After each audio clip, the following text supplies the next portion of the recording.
नमस्कार, जय हिंद विद्यार्थियों। टॉप हेलिक्स में आप सभी का हार्दिक स्वागत, अभिनंदन और वंदन। मैं इतिहास का वरिष्ठ व्याख्याता संजीव वैद्य आपसे बात कर रहा हूं। मैं आज हम पढ़ेंगे भारतीय इतिहास का एक बड़ा महत्वपूर्ण प्रखंड, आधुनिक भारत का इतिहास, मॉडर्न इंडियन हिस्ट्री। आप देखेंगे एमपीपीएससी हो, चाहे यूपीएससी हो, चाहे कोई सी भी कॉम्पिटिटिव एग्जाम हो, अगर इतिहास प्रखंड से सर्वाधिक प्रश्न पूछे जाते कहीं से तो आधुनिक भारत के इतिहास से पूछे जाते हैं। आधुनिक भारत का इतिहास हमें यह बताता है कि किस तरह से इस देश पर विदेशियों ने शासन किया और हम भारतीयों ने किस प्रकार उस हुकूमत का विरोध करके देश की स्वतंत्रता को हासिल किया। मुद्दा ये उठता है कि आधुनिक भारत के इतिहास प्रखंड की शुरुआत कहाँ से की जाए। तो मैं आपको बता दूं, आधुनिक भारत के इतिहास की शुरुआत होती है भारत में यूरोपियों के आगमन से। ये यूरोपीय लोग यूरोप के अलग अलग देशों से व्यापारी बनकर के हिंदुस्तान आए, व्यापार किया और धीरे धीरे उन्होंने राजनीतिक प्रभुसत्ता हासिल कर ली। सभी ने नहीं, जैसा कि आपके सामने शीट स्पष्ट है कि भारत पर पुर्तगालियों ने, डचों ने और अंग्रेजों ने और उसके पश्चात डेनिश, फ्रांसीसी और स्वीडिश भी हिंदुस्तान आए। आप इनका क्रम देख सकते हैं। इनके आने का क्रम था, सबसे पहले पुर्तगाली आए, पुर्तगालियों के पश्चात डच आए, डच के पश्चात अंग्रेज आए और अंग्रेजों के बाद डेनिश आए, डेनमार्क के लोग, उसके पश्चात फ्रांसीसी आए और सबसे आखिरी में स्वीडिश भी आए। ये इनके आने का क्रम था। इस तरीके से ये व्यापारी बनकर के आए, लेकिन टिके कौन? अंग्रेज। और अंग्रेजों की सबसे बड़े प्रतिद्वंदी थे फ्रांसीसी। अंग्रेजों और फ्रांसीसियों के बीच में संघर्ष हुआ और अंततोगत्वा अंग्रेज हिंदुस्तान में अपनी प्रभुसत्ता कायम करने में सफल रहे। विद्यार्थियों, एक प्रश्न ये उठता है कि ये यूरोपीय लोग भारत क्यों आए थे, किस रास्ते से आए थे। सबसे पहले हमें जानना जरूरी है कि ये लोग किस रास्ते से आए और भारत आने का इनका रीजन क्या था। मैं आपको बताना चाहता हूं कि यूरोपियों के लिए भारत कोई अनजान देश नहीं था। प्राचीन काल में यूरोप से बहुत सारे व्यापारियों के दल हिंदुस्तान आते थे और हिंदुस्तान आने के पीछे उनकी मंशा एक ही रहती थी, भारत के साथ मसालों का व्यापार करना। काली मिर्च उनके लिए बड़े आकर्षण की वस्तु थी।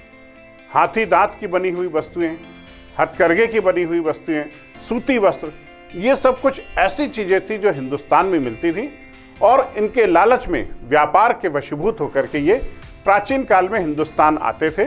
आप देखेंगे प्राचीन संस्कृत साहित्य में एक शब्द मिलता है यवन प्रिय। यवन प्रिय काली मिर्ची को कहा जाता था। ये यवनों के लिए बड़ी प्रिय थी। तो ये प्राचीन काल में आते थे। चोला डायनेस्टी के समय में दक्षिण भारत में काफी व्यापारी आते थे। उस वक्त के दक्षिण भारत के जो बादशाह थे, रूलर्स इतने पावरफुल थे कि ये कभी व्यापार के आगे सोच नहीं पाए। लेकिन एक वक्त ऐसा आया कि यूरोपीय व्यापारियों का भारत आगमन बंद हो गया। आप देख रहे हैं, आपके सामने नक्शा है पूरे विश्व का, है ना, वर्ल्ड मैप है। इस मैप के माध्यम से बताऊंगा कि यूरोपीय व्यापारी भारत आना क्यों बंद हुए और फिर उन्होंने दोबारा भारत आने के रास्ते की खोज कैसे की। देखिए, यहां पर एक छोटा सा देश दिख रहा है, टर्की। देखिए, यूरोप के व्यापारी प्राचीन काल में भारत आते थे, लेकिन 8वीं-9वीं शताब्दी के आसपास टर्की में एक पावरफुल साम्राज्य का उदय हुआ जिसका नाम था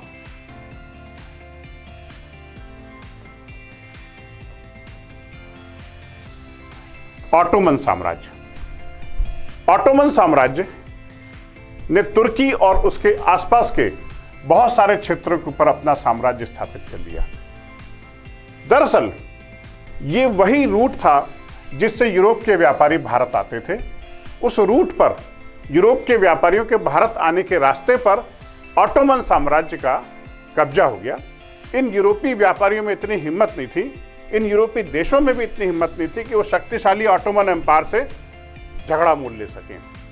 तो आखिरकार यही हुआ कि ऑटोमन से लड़ने की बजाय उन्होंने भारत के साथ व्यापार बंद कर दिया। तो आप समझ गए कि प्राचीन काल में यूरोपीय व्यापारी आते थे, लेकिन ऑटोमन्स के द्वारा उस ट्रेड रूट को लॉक कर दिए जाने के कारण यूरोपीय व्यापारियों की भारत में आगमन संभव नहीं हो सका और आखिरकार भारत के साथ उनका व्यापार बंद हो गया। भारत के साथ और भी देश थे, उनके साथ व्यापार बंद हो गया।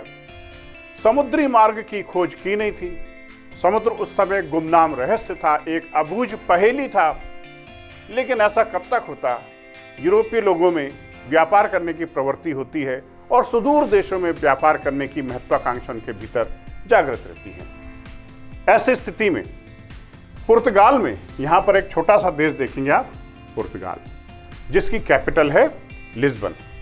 पुर्तगाल का राजकुमार था हेनरी द नेविगेटर। उसने घोषणा की कि हम मसालों के देशों में पहुंचने के लिए नए रास्ते की खोज करेंगे।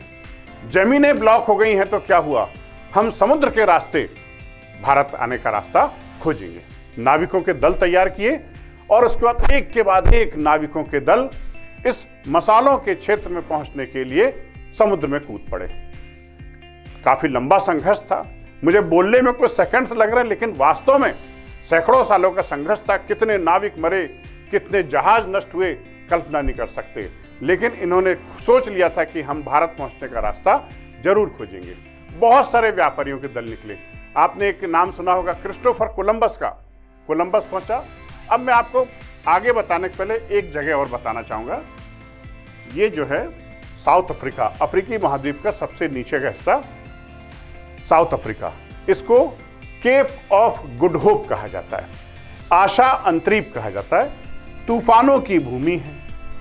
लेकिन अगर आपको यहां से यहां आना है तो इस रास्ते से तो गुजरना ही पड़ेगा। केप ऑफ गुड होप एक महत्वपूर्ण लैंडमार्क है। मैं अभी आपको इस बारे में और बताऊंगा। तो आपने क्रिस्टोफर कोलंबस का नाम सुना होगा। वो भी केप ऑफ गुड होप तक आया था, मगर जाना इस दिशा में था और पहुंच गया इस दिशा में। एक कहावत सुनी होगी, जाना था जापान पहुंच गए चीन। कोलंबस के साथ यही हुआ। इधर जाना था, उल्टी दिशा में निकल पड़े और लेकिन उसने अमेरिका की खोज कर डाली। अमेरिका का नाम अमेरिका कैसे पड़ा? कोलंबस के बाद एक और यात्री यहां पहुंचा, उसका नाम था अमेरिगो वेस्पुक्की। उसके नाम पर इस महाद्वीप का नाम पड़ गया अमेरिका। तो देखिए, खोजने निकले थे भारत और पहुंच गए अमेरिका। जब अमेरिका पहुंचे तो वहां पर रेड इंडियन आदिवासियों को देख करके कोलंबस बड़ा खुश हुआ कि अरे मैं तो मसालों के बगीचे में आ गया। बाद में पता चला कि भैया ये तो दूसरी जगह है ये। लेकिन फिर भी मेहनत की, एक देश खोज निकाला उसने, महाद्वीप खोज निकाला। बहुत सारे लोग निकले। आपने एक नाम सुना होगा कैप्टन जेम्स कुक, और उनका एक सहयोगी था तस्मान। वो यहां तक आया और सीधा निकल गया। क्या खोज लिया उसने? Australia, New Zealand. ऑस्ट्रेलिया का एक स्टेट है, उसका नाम है तस्मानिया, तस्मान के नाम पर रखा गया है। तो कैप्टन जेम्स कुक और तस्मान ने ऑस्ट्रेलिया न्यूजीलैंड की खोज कर ली। फिर एक और थे साहब, बार्थोलोम्यू डियाज। ये बड़ा समझदार व्यक्ति था। इसके बारे में कहा जाता था कि बहुत योग्य है, काबिल व्यक्ति है। वो भी चला, केप ऑफ गुड होप तक आया। केप ऑफ गुड होप तक तो सब आते थे भाई, है ना। ये पूरी दुनिया का राजवाड़ा था एक तरीके से। केप ऑफ गुड होप तक आया, उसको यहां पर भयंकर तूफानों का सामना करना पड़ा और आखिरकार वो वापस लौट गया। कुल मिलाकर के कवायद तो खूब चल रही थी, पूरी दुनिया में समुद्री यात्रा चल रही थी, लेकिन मसालों के देश की अभी तक खोज नहीं हो पा रही थी। फिर आखिरकार एक और आया, बड़ा जीवट, कट्टर धर्म को मानने वाला Vasco D gamma. Vasco D gamma बेहद साहसी नौजवान था और भारत को खोजने के निकलने के पहले वो काफ़ी क्षेत्रों की यात्रा कर चुका था। उसे पूरी दुनिया की समुद्री यात्राओं का अच्छा खासा अनुभव था। उसने तय कर लिया कि अब मैं इस बार अपने जहाज में मसाले भर के ही लौटूंगा। तो उसने यात्रा प्रारंभ की। वास्को डी गामा ने एक गलती नहीं की जो बाकी सब करते थे। वो बीच समुद्र में नहीं कूदा कभी भी। उसने तय कर लिया कि मैं किनारे किनारे चलूंगा, तट चलूंगा और रास्ते मंजिल तक पहुंच जाऊंगा। बीच समुद्र में कूदते हैं तो रास्ता भटक जाते हैं। तो वास्को डी गामा किनारे पहुंचते पहुंचते पहुंचते पहुंचते केप ऑफ गुड होप तक पहुंचा। केप ऑफ गुड होप के सहारे किनारे पहुंचते पहुंचते मेडागास्कर भी रास्ते में पड़ा। यहाँ पहुँचा सा। ये जो नक्शा देख रहे हैं आप वर्ल्ड मैप में, इसको हॉर्न ऑफ अफ्रीका कहा जाता है। इथोपिया, सोमालिया और यमन वगैरह क्षेत्र इसमें पड़ते हैं। एक सींग की तरह आकृति बनती है। यहाँ पर उसको एक गुजराती पथ प्रदर्शक मिल गया, उसका नाम था अब्दुल मनीक। अब्दुल मनीक की मदद से वो यहाँ पहुँचा। अब मैं इसके बारे में आपको अगली शीट्स में बताऊंगा, मैं तो आपको सिर्फ ये बता रहा हूँ कि रास्ते की कैसे खोज की। कहाँ पहुँचा वो? कालीकट। कालीकट में पहुँच करके उसने यूरोप से समुद्र के रास्ते भारत पहुँचने के रास्ते की खोज कर ली। ये यूरोप के लिए बहुत बड़ी उपलब्धि थी, लेकिन हकीकत ये थी कि इसी रास्ते ने हमें गुलामी की ओर धकेल दिया।